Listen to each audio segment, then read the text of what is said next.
ඔයාගේ දරුවට මැත්ස් වලට ලකුණු අඩුයිද? ඒකෙන්ද ඔයා හිතන් ඉන්නේ ඔයාගේ දරුවට මැත්ස් බෑ කියලාද? ඇත්තම කියනවා නම් මේ ලෝකේ මැත්ස් බෑ කියලා ළමයි නෑ. එහෙම ළමයි කොට්ටාශයක් මේ ලෝකේ නැහැ.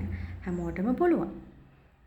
හැබැයි සමහර ළමයි වැඩියෙන් ලකුණු ගන්නයි, සමහර ළමයි අඩුවෙන් ලකුණු ගන්නයි හේතු වෙන්නේ බොහොම චූටි පොයින්ට්ස් ටික.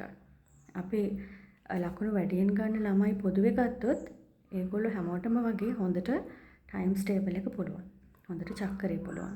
ඒ වගේම ඉක්මනට එකතු කරන්න, අඩු කරන්න ඒගොල්ලෝ පුළුවන්. ඉක්මනට එකතු කරන්න, අඩු කරන්න කියලා කියන්නේ අර ලොකු සංඛ්‍යා කියන්නේ ලොකු ඉලක්කම් දෙකක් එකතු කරන්න පුළුවන් කියන එක නෙවෙයි.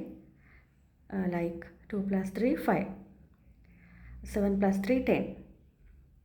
ඒ වගේ addition facts, ඒ වගේම subtraction facts like 10 - 3 7, 5 - 2 3.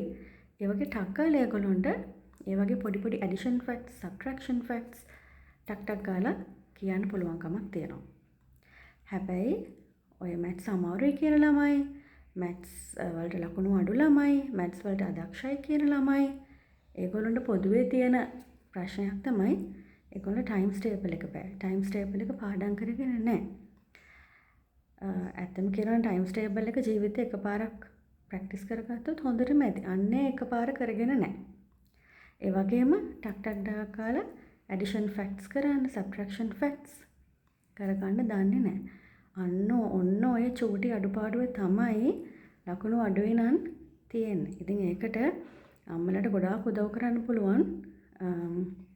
Times table එක පාඩම් කරවන්න, පොඩි ඇඩිෂන් ෆැක්ට්ස්, සබ්ට්‍රැක්ෂන් ෆැක්ට්ස් හැමදාම කරන්න.